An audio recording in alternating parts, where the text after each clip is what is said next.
When we look at our kids' behavior, it shows what is going on. We parent differently as we become different. These are some quotes from today's guest, Ashley Holmes.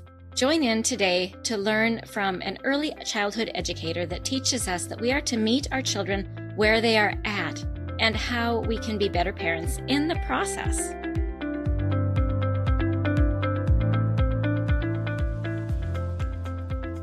Does your child have a speech-language delay and you really want them to talk? Do difficult behaviors derail home life and you know the frustration is a communication struggle?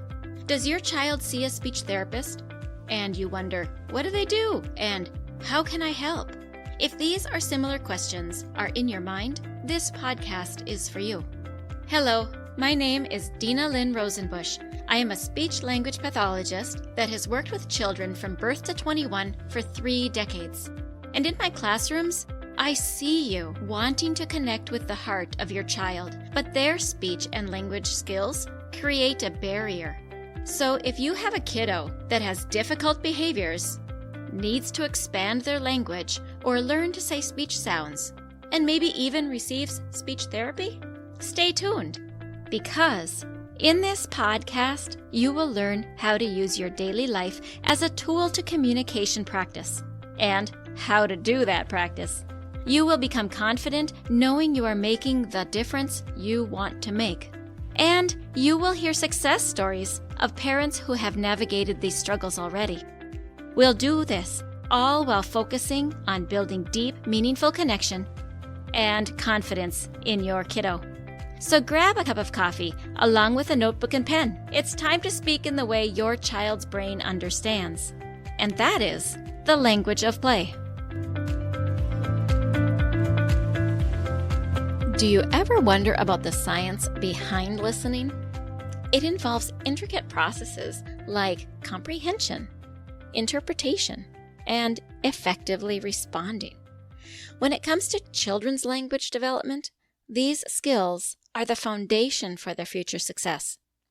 Join the upcoming free webinar, Beyond Obedience, Unleashing the Power of Listening in Kids. Mark your calendar and invite your friends. It is July 24th, and this webinar is packed with practical insights you won't want to miss. The registration link is in the show notes, and please share the webinar with people that live or work with children. Now, in addition to this webinar, which is at 7 p.m. Central Time for 1 hour, you also have the opportunity to jump into a free speech-language pathologist office hours at 10 a.m. Central Time. This is a group coaching moment where you have the opportunity to ask your questions of a speech pathologist, and that's me. So I encourage you to take advantage of this valuable opportunity and have your specific questions answered or ideas discussed. So July 24th, 7 p.m. Central Time is going to be the webinar, and July 24th, the same day at 10 a.m. will be the group coaching time. I hope to see you at both. Now let's get into today's episode with Ashley Holmes. Ashley Holmes is a holistic fertility coach who supports women trying to conceive by personalizing one-on-one programs to nourish themselves optimally from the inside out. Ashley Holmes is here with us today. Thank you so much, Ashley, for being here. I'm looking forward to this conversation. I've been excited about it for a while because you also are an educator and you focus on early childhood, which of course in speech and language, that's what I do too. I have a lot of my caseloads that have been early childhood. So welcome. I'm looking forward to this. I'm excited to be here. Thank you for having me. Absolutely. So you have turned from being an early childhood educator to a fertility coach. Is that what part of your journey is that? I know you've got twins, and tell us a little bit about yourself.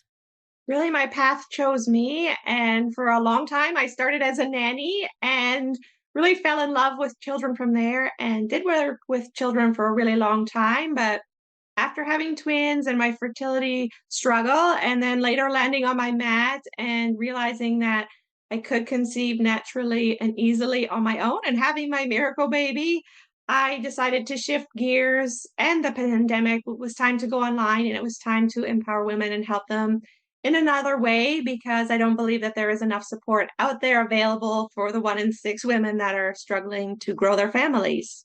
That's a high proportion. I didn't It realize. is high, it's very high. Yeah, I didn't realize it was that high.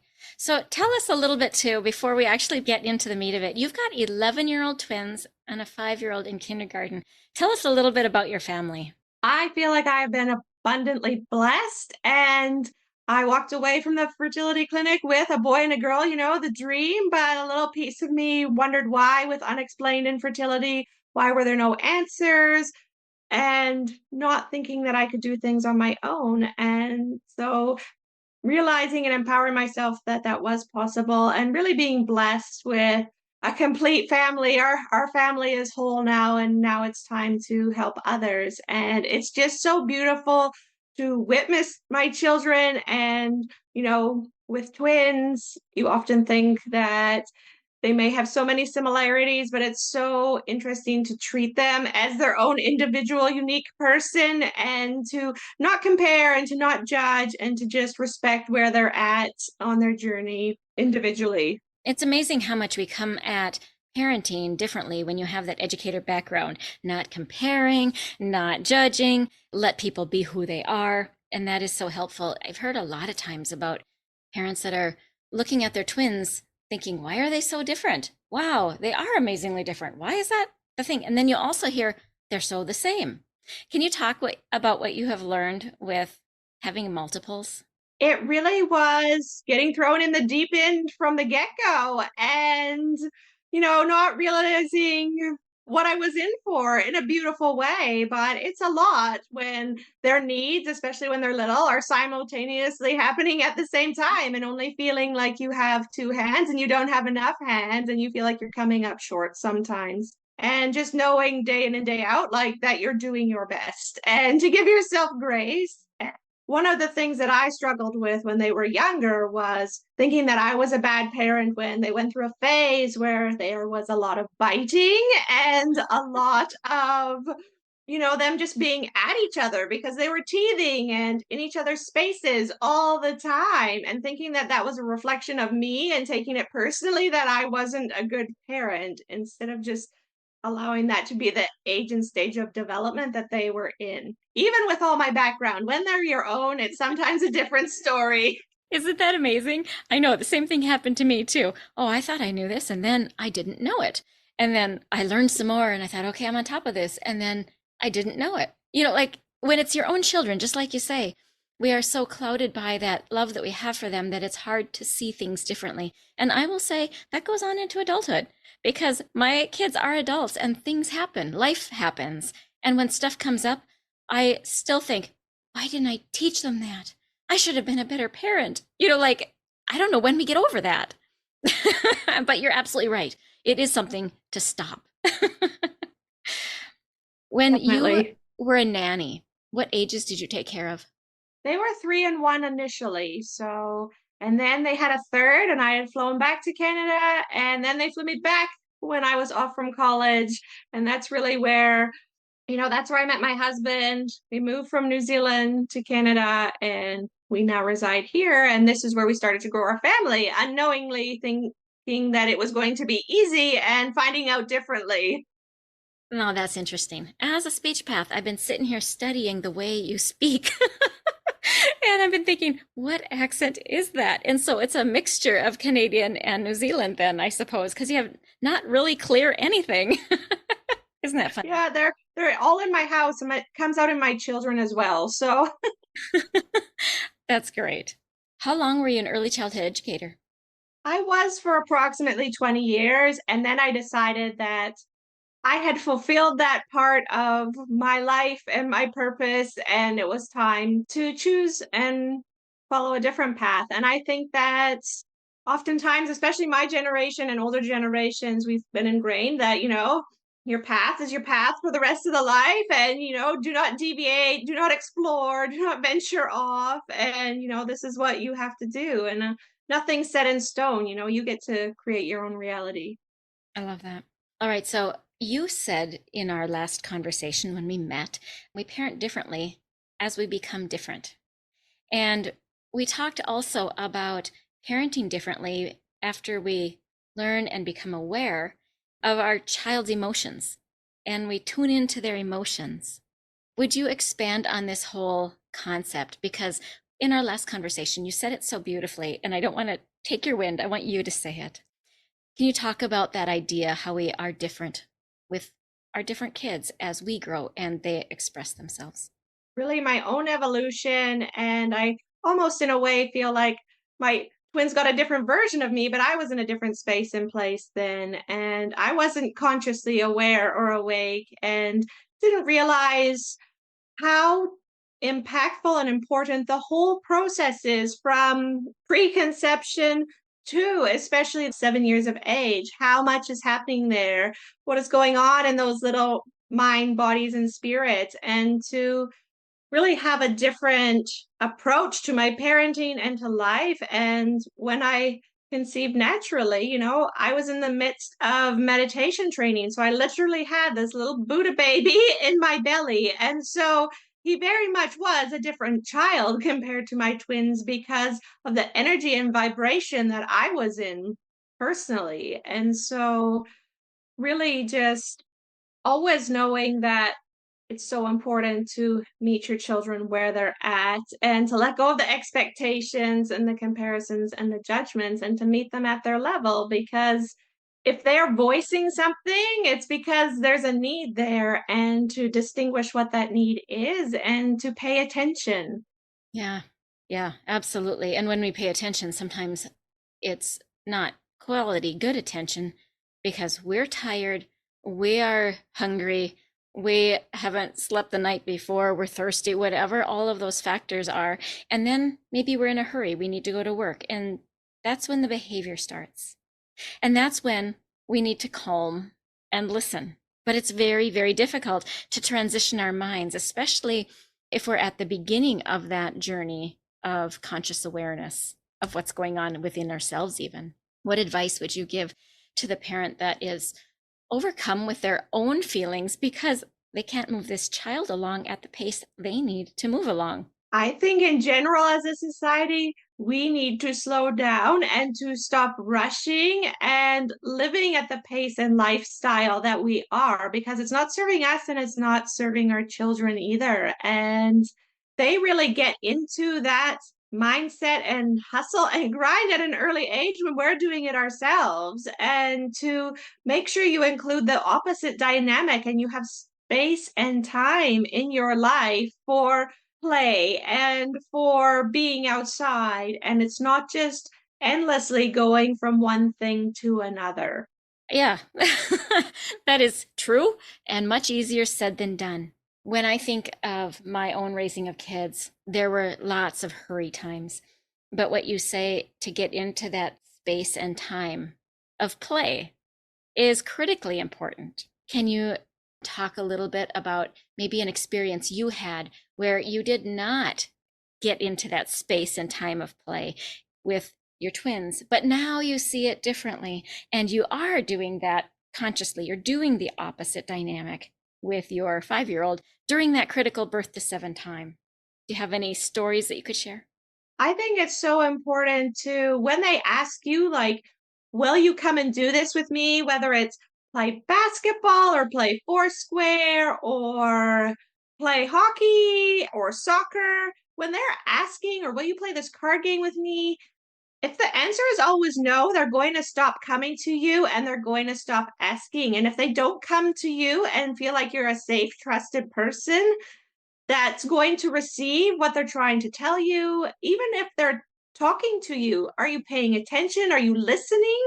Because it's going to come a pivotal time in their life where if they don't feel like they're being listened to or that they're going to be received in the way that they want to be received, they're not going to ask. And when they're a teenager, you want them to be able to come to you with anything. And you want to be able to help them navigate difficulties and feel that you're a safe, sacred space no matter what happens. And I think often there can be a disconnection in our busy lives of, we'll do it tomorrow, or, I don't have time for that right now, or whatever the case may be. And I catch myself too. And it's like, wait, yes, I can take 5 minutes to do this, or I can whatever, right? And it's really important to make sure that if they're coming to you and they're asking for that, it's because they're really seeking that. Yeah, in one of my episodes, I tell a story about my daughter when she was little. She had been misbehaving a whole lot. And one of my friends who had just sage advice, she says to me, ask her what makes her feel loved. And that's my Valentine episode a year ago. I'll put that in the show notes. And so I went to this child and I asked her, and she was like 3 or 4, I think at the time, maybe 5. And I said to her, what makes you feel loved? And her response totally shocked me. She says, when you color with me. Aww. It didn't matter that I feed her, clothe her, all of the things that I did for her. None of that mattered. What she felt loved by was coloring with her. So, following my friend's advice, I did. I laid down on the floor with her and I colored with her. What was fascinating to me was that 10 minutes later, she shuts the book, gets up, and leaves. And so I said, are we done? She says, yep. And that was it. And her behaviors went away. Like a lot of those behaviors went away. And then periodically she would bring a coloring book and a couple of crayons to the kitchen counter while I was cooking. And when she would lay it open, I would color, and fairly often it was 30 seconds. And then she would leave. Aww. It was amazing. It was like such an eye-opener because she was very small. It was part of the beginning of me really understanding how important play is and how important what you're saying is. We need to step into our children's world. And when we regularly and often do that, our kids learn that we are present, we are seeing them, we are hearing them, we are available for them. And the other fascinating part is that it doesn't take long. Sometimes it does, but it doesn't always take long. So I think you're No. spot on, and I love that you're saying that. So I hope you don't mind that I added my story. No, that's wonderful. I mean, we even went to the extent one day because one of my children, my youngest, is obsessed with Uno, and there's so many versions. And so we found this Uno No Mercy game, and it literally had no mercy. It went on for 2 hours, and still nobody had won, but we had not read the rules properly. We were going by what the kids said. Anyways, it shouldn't take that long. But, anyways, it was just really, really funny that we did this game for 2 hours and there was no mercy and there was no giving up until finally there was. Okay, so you've got the opposite experience. That one took time. That one took a long time. That one took time, but it's funny. Absolutely. And it's important still because that's a memory that your kids will have with them. What would you give as your very best advice to a new parent? To a new parent, my very best advice would be Advice. I don't know. I know you've got lots of advice. It doesn't have to be the very best because there's so much good that you've got inside of you. What would be some advice that you would give to the new parent?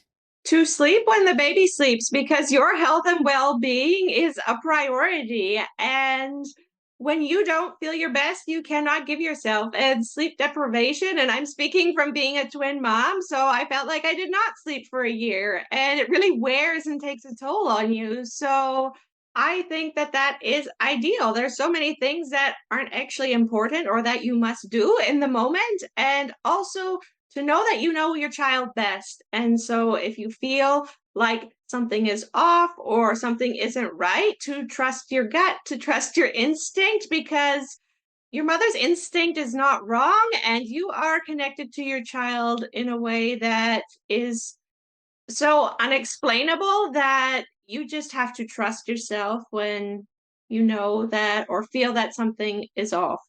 Yeah, that bond is important. So the two things I'll highlight is first, sleep, and then second, trust yourself. Trust those instincts. Yes. And I totally agree with you on both of those counts. I know that that's critically important. And when we trust ourselves, we still might be wrong sometimes, but you're not wrong. 99, I'm just taking that number out of the air, but 99% of the time, you're right. So don't be afraid of being wrong because you are right far more than you are wrong when you trust your mother gut Yes. or father, but mother obviously is a little bit stronger because you've been carrying that child for 9 months already. And so you do know that child better than you think you do. Yes. Absolutely. Very good. All right. Thank you so much, Ashley, for being with us today on the Language of Play. You are a valuable resource for parents. Would you like to say anything about your business before you go regarding the fertility? I would love to just touch on that secondary infertility is a real thing. And when you've conceived one and then you can't conceive any more children, that if you are looking for a space in place, I do have a Holistic Fertility Coach Facebook group that you are welcome to join. And please share, because 1 in 6, if it's not you struggling, then it's someone in your world. And if health and wellness is also something that you want to incorporate on your path as a parent, then I do offer yoga classes and meditations on the health and wellness platform Vibely as well. Perfect. I will have links in the show notes. Thank you for being here and sharing your valuable, valuable insights, Ashley. Thank you for having me. Absolutely. Hey parents, I hope you found this episode helpful. If so, would you please take 30 seconds and share it with a friend who also lives or works with children? I would really appreciate it if you would leave a quick review for the show on Apple Podcasts. I read every review, and it lights me up to know that this show is making a difference. Then come join my Facebook community, where you'll meet other parents who are dedicated to helping their children grow too. You'll find the link in the show notes. Thank you for joining me. Now it's time to go. Let's pop our kiddos in the strollers and go look around outdoors and see what we have to talk about.